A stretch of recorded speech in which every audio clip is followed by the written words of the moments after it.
What is up, guys? Welcome to another vlog. Here we are, just outside Derrimut Gym, about to unleash the beast and do another workout.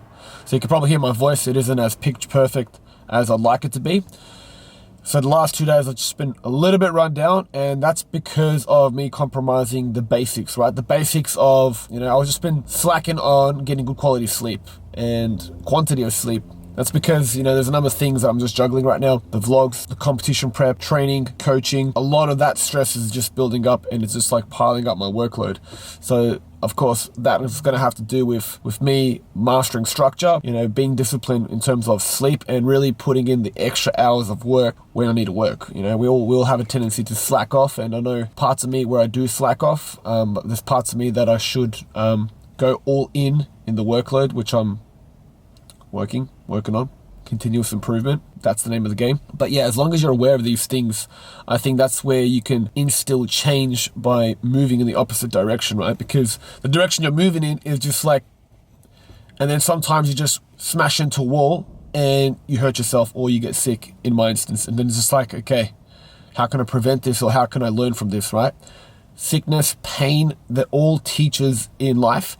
It's just a matter of you identifying, the reoccurrence of these things and recognizing these patterns, right? When it's pattern recognition. Once you find that out, that's when you can make change and pivot into the direction that you do want to go, that's going to be more sustainable and more beneficial for you in the long run. So back to the workout, I'll run you through the process of coaching cues, the benefits behind different specific exercises that I'll be targeting, and the nuances. So then that way you can start applying it into your own training and see mad gains. So here's the workout.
Alright, so we're at Derrimut Gym, Airport West. We've got my man, Lochie. Lochie, say what's up. How you going, guys?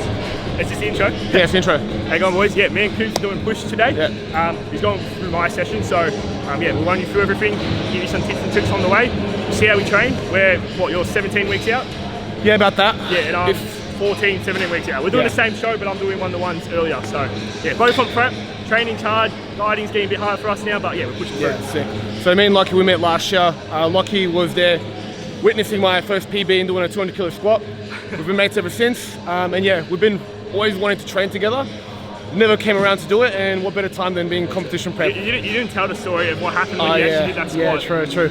When I did that 200 kilo squat, I had it on camera. I had my tripod because it was a moment to remember, right? I had my AirPods in as well, and as soon as I G'd up, come on, Siri decided to kick in and she fucking stopped recording. So I had to get CCTV to witness that memory, and then the next week after that, I had to do it again. I did it again just to prove people still, that it's not the first time we do it. Like, you were fucking euphoric after that set as well. So that was a magical moment where me and Lochie met. That's how our friendship pretty much started. For sure, bro. For sure. So, Alright, let's get into it. Let's go. Alright, first drop set. Let's go, bro.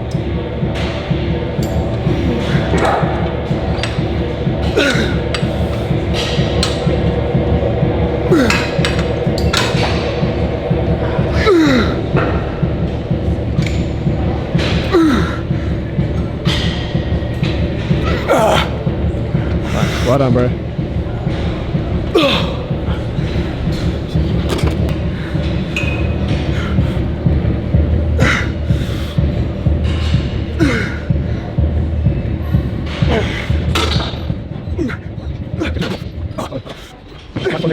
Got a few more in the tank, bro. Form's looking good. Let's go. Solid, good stuff. Pumped. How we feeling, bro? Good, good. Ah. Pumped. Looking like the Dementors from Harry Potter.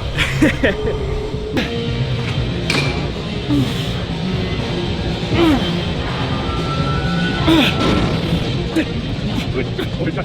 Oh. Nice. Good, attaboy. How do you feel? Man, I've gone. Good man. Unleash the beast. I was opening up a can of whoop ass.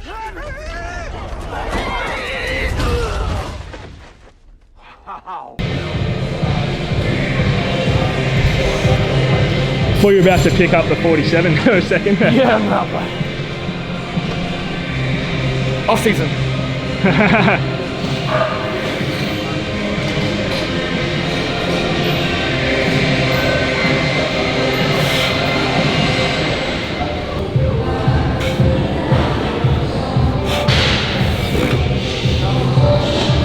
How do you feel? That was okay. That was 8, Yeah. but I think I had 2 more in the tank. Yeah, so save a few top sets. Yeah. So I was alright. So we're going into our last working set. So basically what Lockie and I are doing, what we're training to, maybe you can correct there. I'm going to go back from my training program. Yeah. So leading up to 3 total sets. First 2 being the warm-ups, where we're trying to hit a specific rep range. And then the last set is where we want to stick to a specific rep range, but have the intensity of really training to failure. Muscular failure, not form failure, meaning that once the muscles can't go anymore and form isn't breaking down, that's when we'll stop. Yeah. Technical failure. Yeah, attempting failure. Yeah. Like that, bro.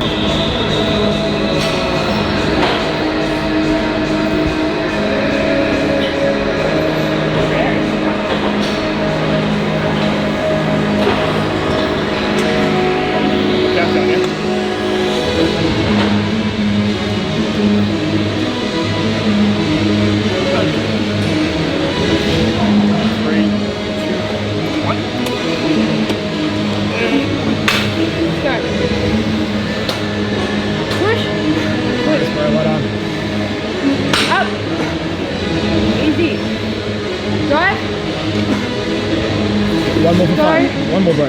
Push. Up. Go again. Drive. Come on. Got it. That's it, bro. Nice. Hey, you're hold. Fuck yeah, he's got it. Okay, yeah, so hoist incline press here. Hand onto the machine so I can start it. Yeah, so a lot of machines are designed to be used like a particular way. Like, you know, some hammer strength machines, they always start like too low, like a hammer strength incline press. You're always starting back here. So you want to obviously make it at a point that you can start machining the active range of motion. So for like a hammer strength stuff, you can put D handles on the starting position so that you start the set earlier and then you're not putting the shoulders in compromised position. Similarly for the hoist press here, it's got the foot pads.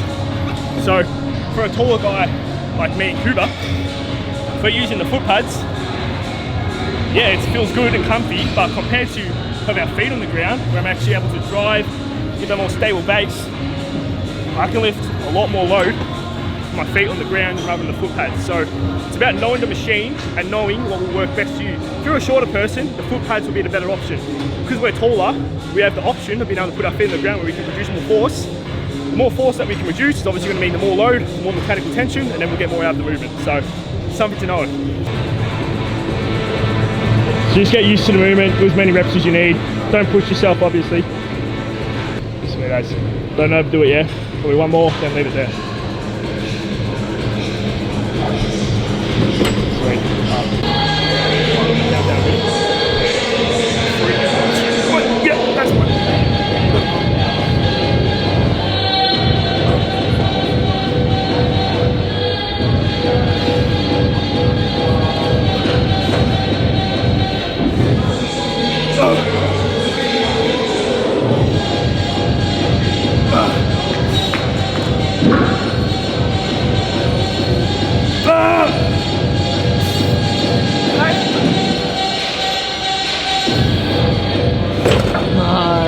That was hard. Oh shit. Titties are on fire. Yeah, so with the hammer tube seated jib, unfortunately, it's a bit of an issue to get the seatbelt kind of into you, to really get yourself locked in. So this one, pretty much, you want to be having it use this chest support as its purpose, so stay as close as you can to it. In terms of this setting here, we want to push it down. Think you're doing a seated leg curl, for example, how we push it down, get yourself as locked in as possible. And then when we're performing the movement, we want to obviously have the seat low enough so we can get enough of a stretch on the eccentric for the dip. And then pretty much on the way down, we want our elbows to flare naturally, so whatever feels most comfortable for you.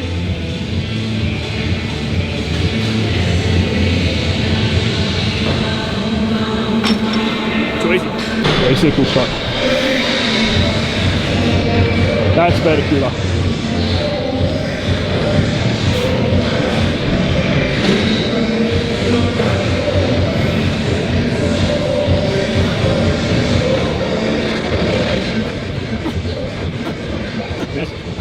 Right, come on. You got more, they're still moving fast. Yes, more, Cuba. One more. And big go. Yes. Fuck. Yeah, that was good. I got a good clip there. So yeah, with the line cable level raises, it's great movement. So obviously for medial delt to side delt development, but not just for that as well.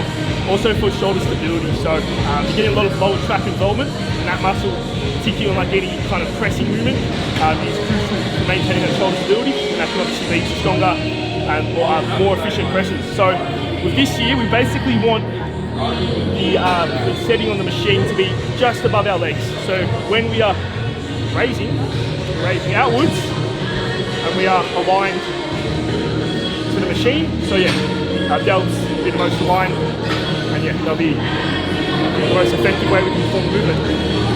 And obviously we have the bench slightly inclined, so yeah, we get more mid-delt activation. So yeah, great movement. Can be annoying to set up, but yeah, definitely recommend it if you're able to do so. Let's go, Cubes. It's a failure.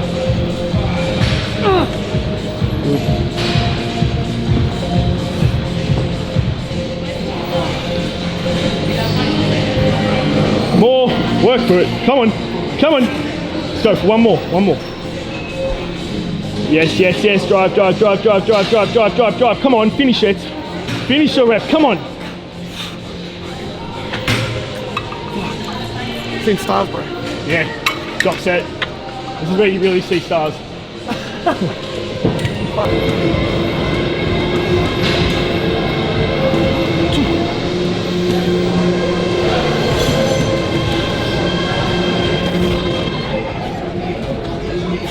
Come on here, bro.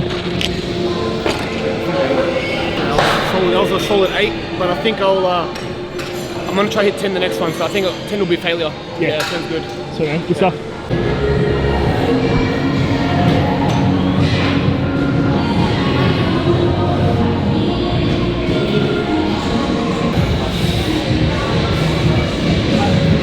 Let's go, push, push, push. Nice, bro. Front double, go get front double.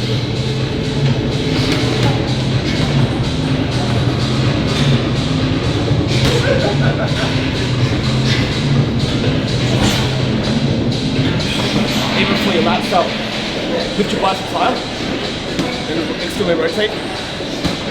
There we go. Yeah. Relax your hands. Okay, alright. Step back. Yep.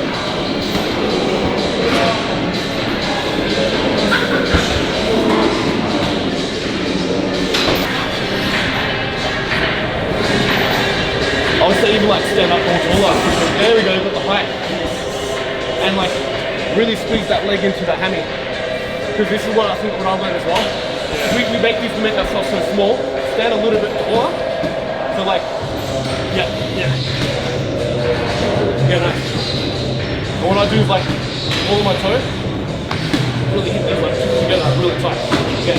See I'm still tall? Yeah. I look like I'm also blocking. This is just my variation. I don't know if Donna's teaching completely differently. You know what I mean? Because like, you want to have that stage presence about you. So I don't see Arnold like doing good. It's like chest upright, get that thoracic.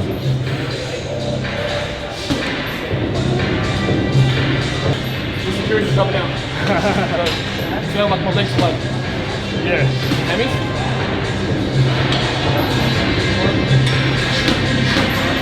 really pressing into that. Okay. I feel like Got to go with whatever's your strengths. that one was good. Do you like this one, that one? Nah, I don't have the tracks for that. Me too, I don't know as well. It's more, I think shorter guys with kids. For sure, Michael looks good in that one, bro. Yeah. That was Michael's pose. And then back with flies.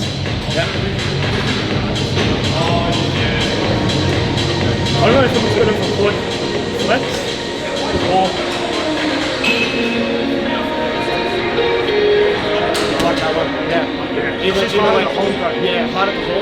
It's really like you're grabbing your toes to the, yeah, I'm grabbing my toes to get that flex. Yeah.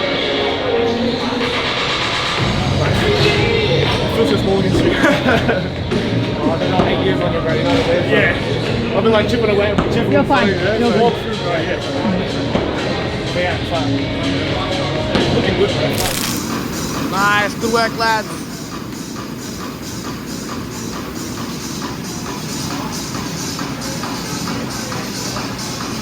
Alright, so I just finished my shift at BFT. So BFT is a group training facility. I've been here for the last 6 weeks, which is good because it's early start, early finish, and then I've got time to take on some private PT clients as well as focus on my online coaching business. Pretty good, apart from the early mornings. If I have shitty sleep, which sometimes I do because I'm just working really late, then I know it's just gonna impact my overall energy. It kicks up a little bit of cravings, but I've just got to get better sleep. Just got to get on top of that routine.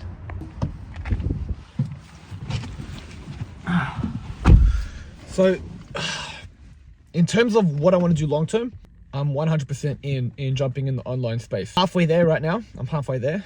It's exciting because I know exactly what pieces need to be moved, what my next step is, and my mindset where I'm right now to where I was 3 years ago. And I think a lot of people have to realize that what you think it is, it actually isn't that. It's more than that. So I'll give you a bit of context on what I'm talking about. Being an online coach, it's not just about the training and the meal plan. It's a lot to do with leadership. There's a lot of accountability involved. There's lots of marketing and sales involved if you want to be at the top level, top of the game, as well as be a master in the craft. So it's just not one aspect that you have to consider. There's multiple amounts where you have to really have some sort of mastery or some level of competency in order for you to see massive success.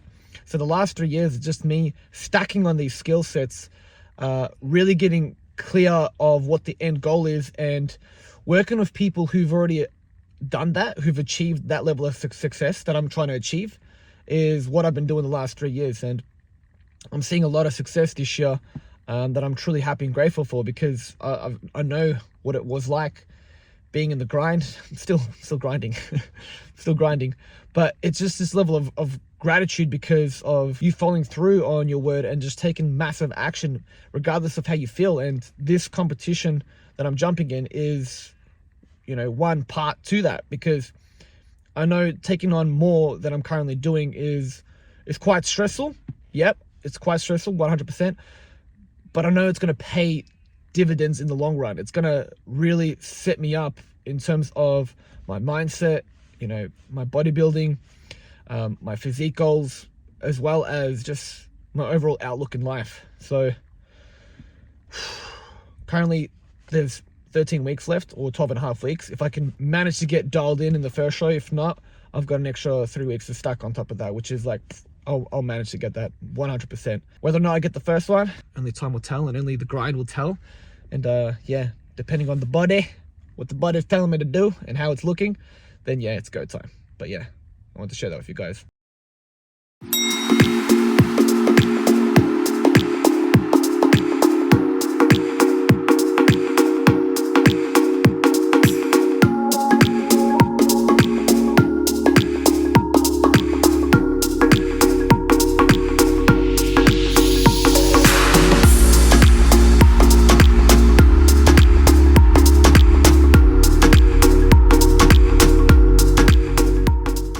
So that was me at a social media marketing strategy quarterly review with my business mentor, Owen, also a friend of mine.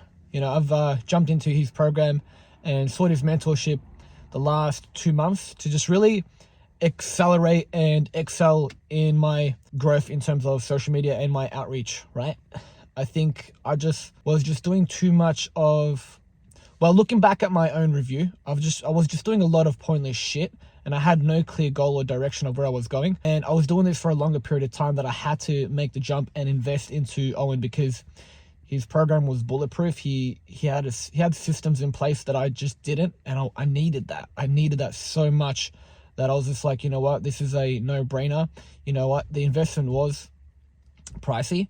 For a lot of people, they'll just be quick to judge and just keep doing their own thing and just to figure it out on themselves, figure it out on their own, which is totally fine, right? Each their own. But for me, success loves speed. If someone's already got the blueprint laid out in front of you, all you just have to do is just duplicate and just embody these habits and routines and rituals and make it your own, so then that way you can start seeing those results in a lot quicker time. So it just depends on what you want for yourself. If you rather save the dollars but spend more time trying to figure it out yourself, or spend less time and spend more dollars, what you value most is much more important than money itself, right? Money comes and goes, but time is of the essence, and time is just escaping us so much so quickly. Like, looking at where this year has gone, it's 2023, people. We have to get serious with ourselves and just really ask and reflect within our own daily actions and where we are right now in life, and ask ourselves, are we happy with the results that we have in our life? It takes a lot of responsibility and it takes a lot of honesty to just confront yourself in what you're doing and whether or not you're manifesting the results that you want in your life. If the answer is no, something has to change. You have to change.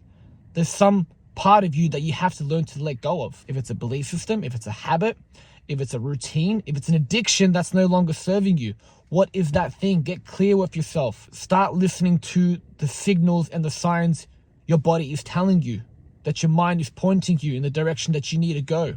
Face fear. Most of the times it's going to be us confronting the fear that we don't want to address because it's scary. But you know what? On the other side of fear is growth. On the other side of fear is freedom. It's all on you. If you have people around you that is just going to bring out the best in you or have the result that you're seeking, then the investment itself is fucking totally worth it, right? If it's only going to give you the result that you want for yourself, wouldn't that be worth it? Isn't that what you're chasing to begin with?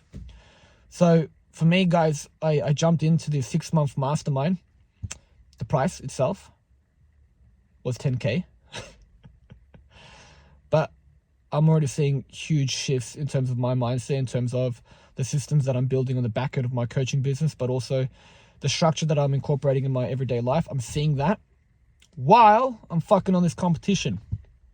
So I'm a little bit nuts. I can say that for a fact, that I just love pain. And I guess this is why I'm sharing with you guys open and honestly of how uncomfortable I'm fucking feeling right now. But, you know, it's all part of the journey. It's all part of the process. And, you know, I'm just happy, like, in just backing myself, guys. There's no greater feeling than to just trust yourself and to know it's going to come your way. Like, really, there isn't no better feeling. And when you have that support and that network of people behind you just cheering for you, rooting for you to know that you're going to fucking get there, it just makes the ride so much more enjoyable. So, yeah, guys, I just wanted to wrap it up here. Thank you for watching the vlog. Stay tuned for the next episode. Yeah, we're just getting started, baby. What can I say? Thank you all for watching. Have an amazing, amazing day, night, whatever time you're tuning in. And I'll catch you on the next episode.